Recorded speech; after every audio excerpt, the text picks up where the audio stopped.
Welcome to Mobile by May with Steve May, historic preservationist, realtor, and licensed renovator. I'm his co-host, Lisa Graves, lover of historic homes and big old oak trees. Steve has restored over 18 homes, many which were in blighted areas and scheduled for demolition. So he has a respected reputation for helping to revitalize areas. He is also a licensed realtor and home builder in the state of Alabama and is well versed in construction and code, especially with historic homes. In Mobile by May, you will be dazzled with Steve's knowledge of Mobile history, historic preservation, and his creativity in salvaging architectural elements even in his own home. He is like a docent in a grand museum.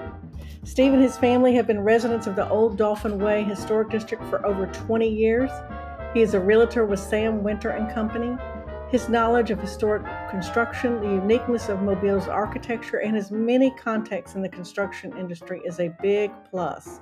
Please look over the show description to read more about Steve's incredible background and his numerous awards.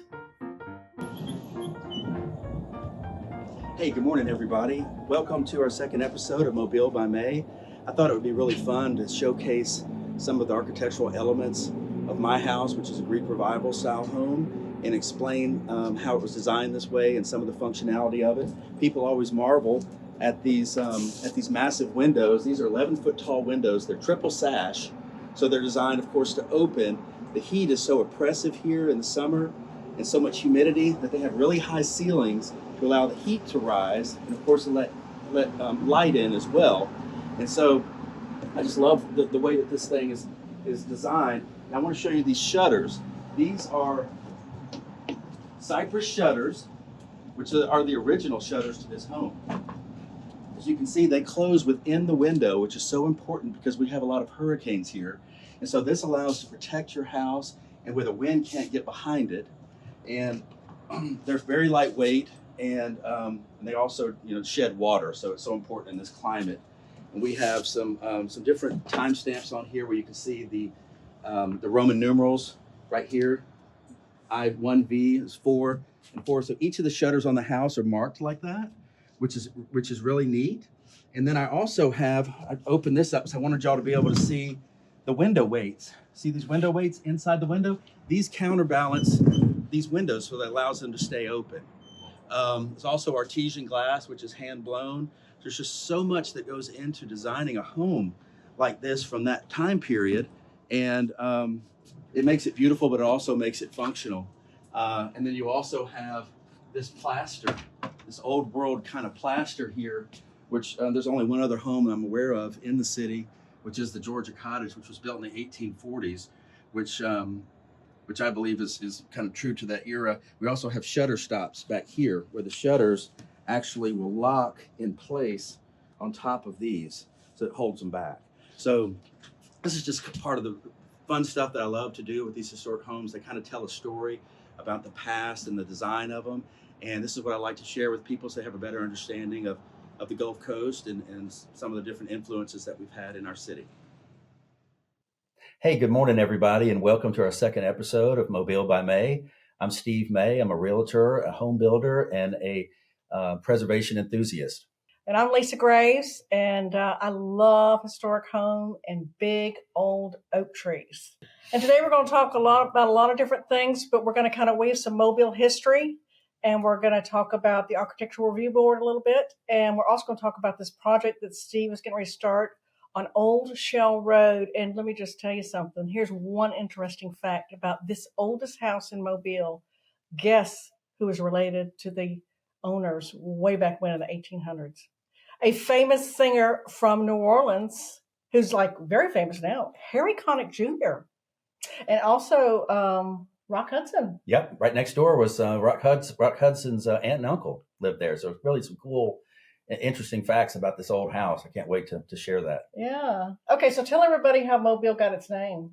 So Mobile got its name by the Indians, the Mabila Indians, Mabila, and it ended up being called Mobile. So that's where we've received the name Mobile, which is kind of pronounced like Lucille, Mobile. Lucille. We can always tell people from out of town because it's Mobile. So. I like that. And years ago, I used to live in New Orleans, and I'm embarrassed to say this, but I guess I always thought that Mardi Gras started in New Orleans, but it did not start in New Orleans. It started in the 1700s here in That is Mobile. correct. In 1702, Mobile is actually the birthplace of Mardi Gras in North America. Actually, Mobile was the first capital of French Louisiana as well. Oh, A okay. lot of people don't realize that. So Mobile is a very old city. We like to say that we started Mardi Gras in Mobile, and New Orleans perfected it. So way back when they would parade at Mardi Gras, they would throw Cracker Jacks. Does that not bring you back in time? But today they throw moon pies. And a little known fact that Steve does not know, but my dad, he and my mother originally from the North, but they raised all their children in the South. He had nicknames for all the grandchildren. My son was RC, and then his other two granddaughters were Moon Pie and Peanuts. And he thought cute. every Southerner should have all three of those. So there you go. We're throwing moon pies in Mobile, and that was sweet to my heart. I forgot to mention that we are still in Steve's house. This is a fabulous piece that he has of stained glass behind us, and I'm going to let him tell you a little bit more. We are in his formal living room that can be used as a dining room, but he and his wife have just had a lot of fun finding really unique architectural pieces. Yeah, we talked about it a little bit on the first episode, but it's a stained glass window from a 1860s church in Scotland, and I just love this window because it's got the purple, it's got kind of the red oculus up there when the sun shines through it. It's just got so much the craftsmanship of things that were made in the old world. I mean, they're individually soldered, traveled across the Atlantic Ocean. The thing is still made out of English oak. It's so heavy and so solidly built. But anyway, it kind of gave me the feeling of Mardi Gras and kind of the festivities. Yeah. We're right off the Mardi Gras route here. That's right. And there's lots of beads. If you notice in Mobile, there'll be beads in the trees year round. People throwing Mardi Gras beads and candies and moon pies and it's just a lot of fun. Well, we just put up our Christmas tree, just in case our listeners and viewers are wondering. It is right after Thanksgiving, and you're seeing Steve and I from the chest above because we don't want you to see our bellies. But we just put our tree up, and we're going to keep it up through Mardi Gras because I understand people here do Mardi Gras trees. Absolutely. So I have saved all my beads, and my garland are Mardi Gras beads. And then right now it's a lot of family ornaments and such, but I will take all that down after Christmas and then I will decorate it for Mardi Gras. Do y'all do that? Yep. Just keep it up. Yeah. I know Mobile has had a lot of different names over the years. The Port City, the City of Six Flags. Cotton City. Why does it have so many different names?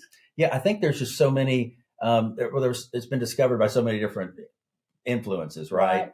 And so even the Spanish, they called the bay the Bay of the Holy Spirit. That was the original name. Okay. My brother has an oyster company called Gunstock Bay because the bay is shaped like a gunstock. So it's just all these different names for the city. You know, cotton was a huge crop back years ago because we have the rivers coming into the head of the Mobile Bay, which goes in the Gulf of Mexico. So it's very cosmopolitan, having ships from all over the world coming here for cotton. So Cotton City was one of the monikers, and then the Port City, of course, just because a couple of unique things about Mobile. We've got a deep port that comes in for the shipping channel. So big tankers. We have a cruise ship can come about a mile from where we're sitting right here. But we also have two interstates, Interstate 10 and Interstate 65. And then we've also got Amtrak is doing rail service from New Orleans. So we've got rail, we've got the airports moving downtown. We've got the interstates and we've got the deep shipping channel so it's really a great hub of transportation here. And that's why we're experiencing such phenomenal growth with some of these large employers like Alstom and Airbus, which manufactures airplanes. We have some really large companies, and there's just a lot of growth happening here. And Condé Nast Traveler, just so you know, the magazine just listed Mobile as one of the top 25 places to come visit in 2024.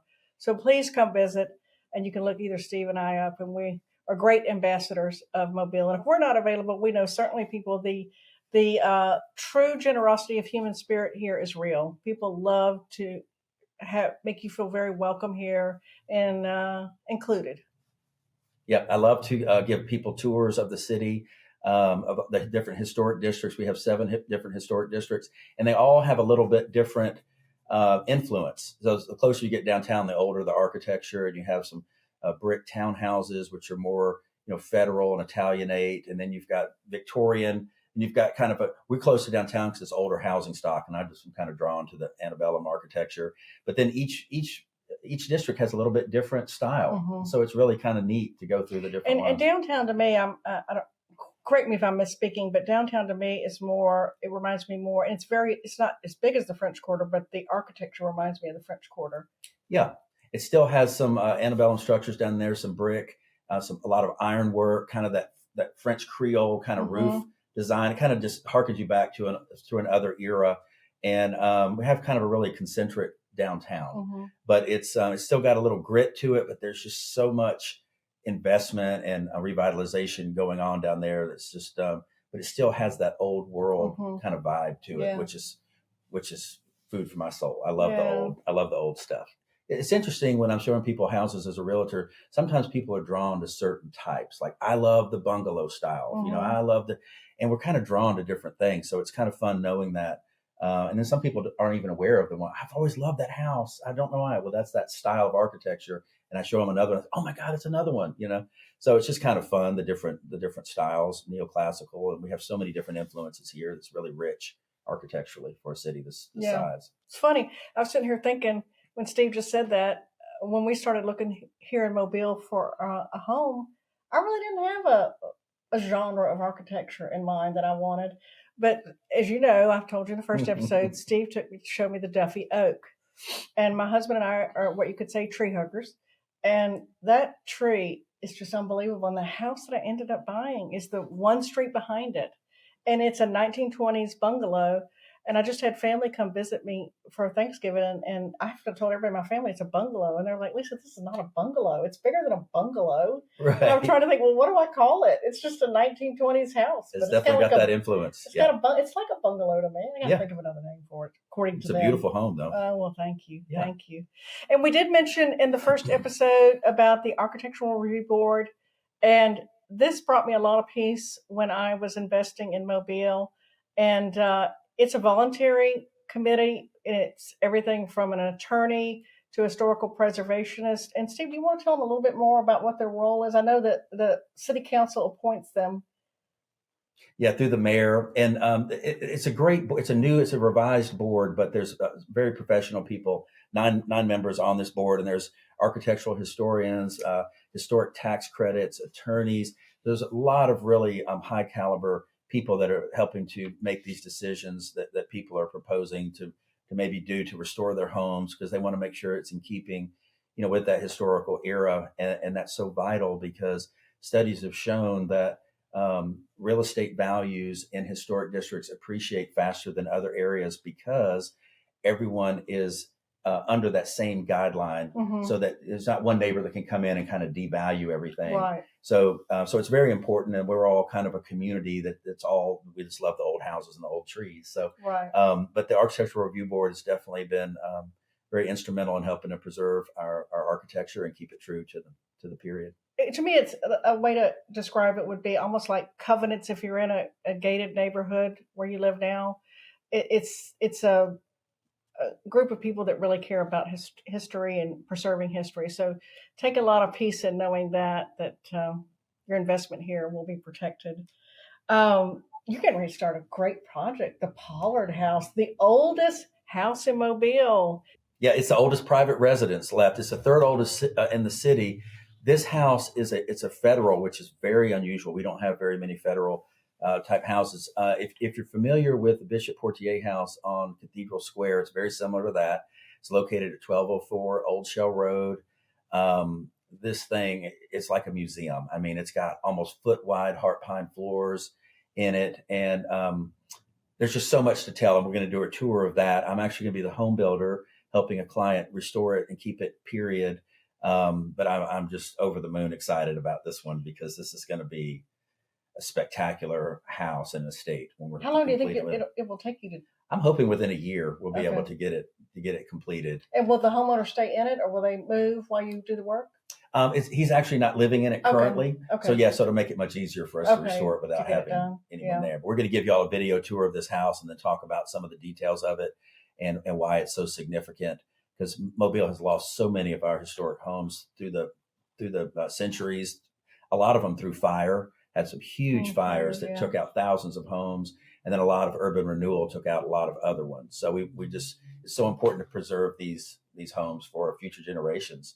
Yeah. Because the way that they're built and designed, it just tells a different story about that time in our country's history.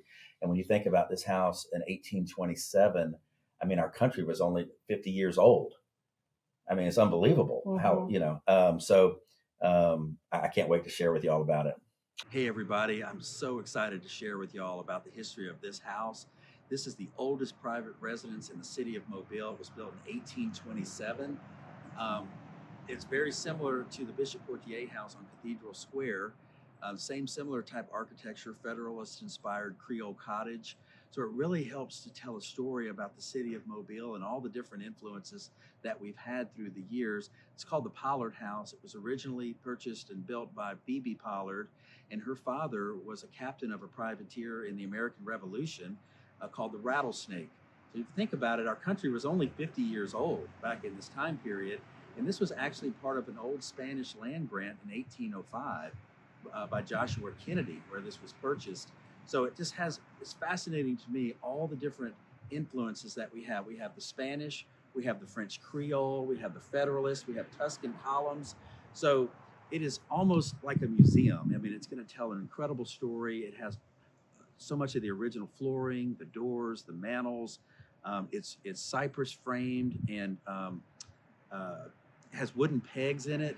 Has plaster walls that have horsehair in it that help keep it together. These are all old ancient building techniques that a lot of times have been lost nowadays. So I just want to bring all this back to life. And I'm actually going to be the home builder on this project to help bring it back to the original period. And I'm just thrilled to have this opportunity to be involved with this project. And as you can see, the front door casing here, these are the side lights, the original transom and the front door. And it's really got that Gulf Coast vernacular. It's got that influence with the wide porch because of the oppressive heat to get the airflow. It's a center hall, double pitched roof, and it's got the original dormers up here, which were rediscovered about 15 years ago by a local architectural historian who was in the attic and noticed this original dormer up here. And it had been Victorianized in the 1870s, and there was a gable on the facade. So by removing that, there was a group called the Oakley Venture Revolving Fund that worked with the city, and I used to be involved with that organization. They've saved a lot of incredible homes through the years through preservation efforts and investing to restore these, and this is a real gem. And so can't tell you how excited I am to be able to share with y'all on this story, and we're going to kind of follow the transformation of this as we start restoring it and bring it back to its former glory. And this is the house that we mentioned that Harry Connick Jr. Ended up being related to Phoebe Pollard, who the house is named after. And then Steve had mentioned earlier in the podcast that Rock Hudson, the actor Rock Hudson, aunt and uncle, lived next door and used to visit them quite frequently, apparently. Really? Yeah. Have you met anybody in Mobile that knew about it? I have not. But I actually salvaged that house when it was burned years ago, and I got a bunch of the bricks from it. I had to. If you ride with Steve anywhere, let me tell you something. If he sees some bricks on the side of the wall, a road, or some lumber, or anything like that from an old house, he's going to stop and probably pick it up. I'm going to grab it and use it because the old growth timber. There's no more, right? We talk about heart pine. That's the heart of a pine tree. That's the very center. Those pine trees were at least 200 years old, and so the middle part of the pine tree has all the sap in it. So bugs don't eat it. It's almost petrified, and it's very resistant to water. So the only way you're going to find it is by salvaging old houses and old buildings. When you buy a home here, it will have the original homeowner's name and the year that they built it or bought it. And then if it gets approved again, like our house is getting renamed, the original homeowner's name and then our last name. And there's a nice little ceremony that they will present this to you. And to me, that's very special. My husband and I bought this house here in honor of both our families who loved life and loved to entertain and loved their families. And it was nothing for them to invite 10 people over and cook and have fun and enjoy life. So we love that about Mobile is a lot like that. Everybody wants to get together and feed you. And I went down to Mudbugs the other day and bought some gumbo. Oh my God, have you had their gumbo? I have not. Best gumbo, I just got to tell you. Oh man, check it out. A whole quart. We need to do a food tour. That's right. A food. Would y'all like a food We can tour? sample everywhere we go. That'd be perfect. We did have a question. So the last episode we mentioned about questions. Please email us questions. You can text them to 601-955-3490, or you can email them to smay@samwinter.com. But I did get a question text to me that they want to know if we could show these older houses and what the kitchens, the updated kitchens and baths look like in some of these homes. Okay. Absolutely. Sure can. And maybe, I don't know if we could do like a before or after. I don't know if you have anything like that. I have several. Oh, do you? Yeah. Of the homes I've restored, I can show you. I just think it's so cool to save some of this historic material and try to figure out a way to put it back in a home to kind of give it that old world kind of feeling, but also, make it kind of blend in with more modern, because you want to have all the modern amenities, but what I try to do is blend in the old material into a new kitchen, like the old tiles, So just to kind of make it flow and make the house seem more fluid. And in the first episode, if you haven't watched it yet, please go back and watch it. There's a wonderful tour, a video tour that Steve has done of his house, including the updated kitchen. And he has a very modern kitchen, very modern bath. I know it's probably silly of people to think, well, you're getting an older home, are things updated, but some people ask that, and yes, they're updated. They can be all updated very well. Any other final thoughts for everybody out there? I don't think so. I was just excited about being able to share this information with everybody about the city and about our different historic districts and architecture and real estate, and be featuring different homes. As we continue to progress, we'll be able to show different homes, maybe different listings, different ones that we're working on, before and afters, ways, just creative ideas and different ways to be able to utilize different materials and save everything. Yeah, you're good at that. We'll have to do my backyard one day. I'll have to show you my backyard. Can we tell them about the pets in your backyard? Sure. Oh, my chickens.